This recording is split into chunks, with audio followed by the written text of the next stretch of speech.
こんにちは。今日はですね、靴作りの道具新しくいくつか買ったので、それの紹介と今まで使ってるやつをちょっとだけピックアップして紹介したいかなと思います。ここにね、いっぱいこれ下がってるんですよ。この辺固定とかいろいろあるんですけど、頻繁に使うのもあれば、あんまり使わないのもありまして、で今回ちょっと靴のディティールでこういうのが作りたいっていうのがイメージとしてあるんですけど、ちょっとねこの道具だとうまいこといかないなっていうのがいくつかあったんで買いました。まずこの新しく買ったやつから紹介しますね。これが今回新しく買った道具なんですけど、大きく分けてコバに使うコテと、あと目付けコテとウィールとこいつですね。このコバのコテ、これだけ他のやつと違うんですけど、これは糸と断りっていう日本のね鍛冶屋をやってらっしゃる方なんですけど、その人にオーダーして買いました。アイロンってここに上下に爪っていうのが出てるんですけど、これの形状、僕は最近ダブルリップってやつを使ってまして、すごく細かいんですけど、このねウェルトに当たる部分の段差、爪が2段階になってるんですね。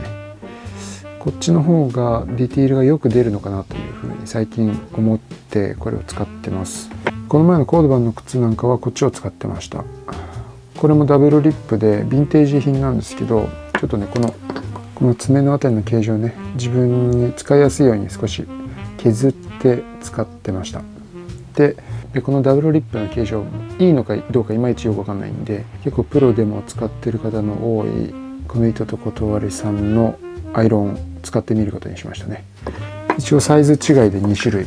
よく使うサイズをオーダーしました。これ1本ね15,000円でした。結構ね値段はするんですけど、わずかなディティール磨き具合の違いでかなり差が出てくると思うんで、いい仕上がりになってくれることを期待してます。で、今の糸と断り以外のやつ、この辺は全部スタルコツールっていうねウクライナの方が作ってるやつなんですけど、それをね注文して買いました。ウクライナから直接ね買いました。でじゃあまずこっちの紹介いきます。僕は今までこのジョージ・バウンズリーっていうイギリスのやつを使ってたんですけど、これも悪くはないんですけど、こっちの新しく買ったスタルコの方がよりシャープにしっかりねこのギザが立つような感じがありまして、これまだ使ってる途中で仕上げまでいってないんでまだ何とも言えないところであるんですけど、しっかりギザも立つし、このね転がしやすさも結構ありますね、こっちと比べて。この回る部分の形状も結構違って、こっちのジョージ・バウンズリーの方が大きめですかね。こっちのスタルコはかなり薄いです。微妙な違いなんですけど、この歯車のねギザの形状なんかも少し違うんですよね。でこれを10番ピッチと12番ピッチ14番ピッチで3本買いました。これの10番ウィールでかけると12番14番、ここ今3種類ウィールかけました。右から10番12番14番ですね。ピカピカですね。それに対応する目付けコテも3本買いました。これこの前動画で少し使ったんですけど、先端形状がね先端が二股になっているタイプの目付けですね。今までよく使ってたのはこの先端が一つ溝に押し込むタイプのね目付けコテなんですけど、今回は山を作るタイプの目付けコテを買ってみました。革に押し当てるとこういう風に二股になりますね。でこの二股になったところに合わせてまたもう一股押す。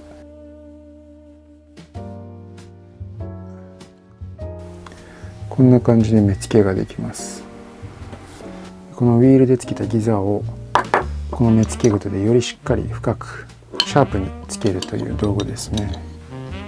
ちなみに値段はね1本3000円ちょいぐらい、4000円ぐらいかなですね。そんなにね意外と高くないです。で次はこれですね。このでかい両方に持ち手がついてます。これボトムグレイザーっていうのかな、靴の底面のアイロンですね。この部分ツルツルの鉄になってて、ここでこすりつけて底面をきれいにしたりもできるし、ここ電熱器で温めて靴底にロウを塗り込んでこれで磨いたりなんかねそんなことができます。これなくても靴作れるんですけど、ちょっと憧れっていうかこれ使ってみたいなっていうのがあって、そんなに高くなかったんでこれも買ってみました。こうやって両手でグッと持ってソールをグリグリこする感じがやってみたいですね。その他よく使う道具としては、これは以前から持ってるやつなんですけど、これかかとの小手当てに使ってるですね、イチョウゴテです。これは国産ですね。これはかかとがしっかりピカピカになるように磨いて使ってます。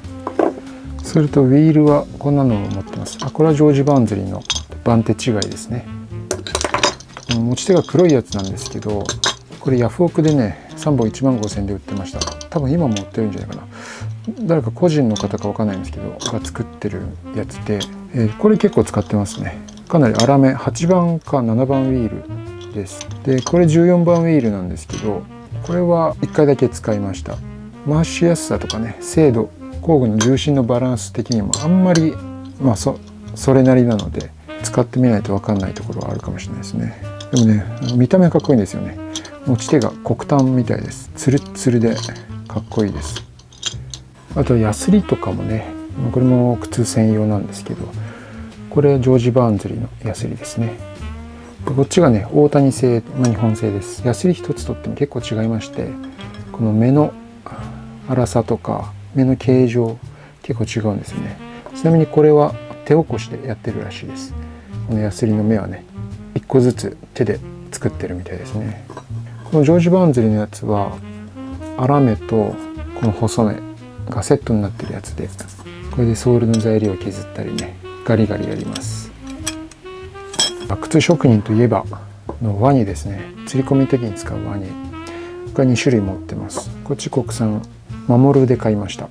でこれヤフオクで買いました。これドイツ製のやつですね。かなりこうやって見るとこの口のね幅が違いますよね。ドイツ製の方はかなり広めのやつです。なので大まかに釣っていく時はこっち、細かいことやる時はこっちみたいなね使い分けをしてます。はい、これウェルトビーターってやつですね。ウェルトを叩いて締めて平らにする道具です。これはジョージ・バーンズリー製ですね。形状的にはただ先端が L 字に曲がった鉄です。はい、でこれが僕が使っているミシンです。セイコーの TF5 っていう型番ですね。これ製菓用の靴作り用のミシンですね。これモーターがついてるので、この足のペダルでこうやって動きますね。手回しでも使えます。これは主にアッパーを縫う時に使いますね。セイコー用の18種ミシンっていうんですけど、もうこれ100年ぐらい形が変わってないミシンで、今靴作りの主流はこの形じゃなくてポストミシンってやつになってるんですけど、このね18種ミシンもまだまだ全然活躍してくれてますね。このヘッドの形状がすっごいかっこいいんですよね。メカむき出し感がありまして、こういう風に動きます。ちなみにこれ糸ここ入ってるんですけど、これ糸はここに糸巻きがあって、ここから引っ張ってきて、ここ結構かける場所がたくさんあります。ささっとやると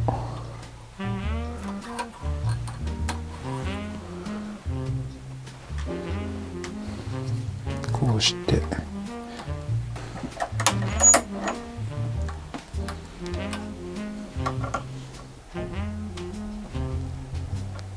こんな風にして糸通ししてますね。ここは下糸の鎌が入ってます。こんなのがね。でこの中には下糸用のボビンが入ってます。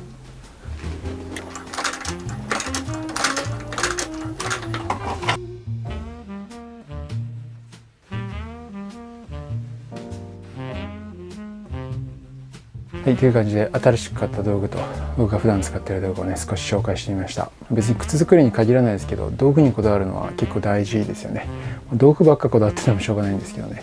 僕はこの靴作りもそうなんですけど、今撮影しているカメラなんかもね無駄にこだわっちゃって、なんかいいもの使いたくなっちゃうんですよね。やっぱりなんかその自分の満足いったいいものを使うと物自体の仕上がりも良くなるし、その作業自体の満足感も高くなるんですよね。そういうモチベーションアップっていう意味でもかなり道具は大事かなと思ってます。あと道具を買っただけじゃなくて日々使っていくためにメンテをしっかりし続けるっていうことも大事ですかね。でそうやってできたね革靴、革靴って芸術品のようでもあるけどやっぱり道具なんで、革靴を道具としてケアしていくことも大事だよなとかね。そういうとこが好きなのかな、革靴道具らしさっていうところがってちょっと思いました。ちなみに僕ね、道具が昔から大好きで、建築とか DIY に使うような工具とかも大好きなんですよね。ホームセンター行くとずっと見ちゃいます。多分こういうのも同じ感覚なのかもしれないです。道具を買って終わらないように自らの技術も磨いていきたいと思います。じゃあまた次の動画でお会いしましょう。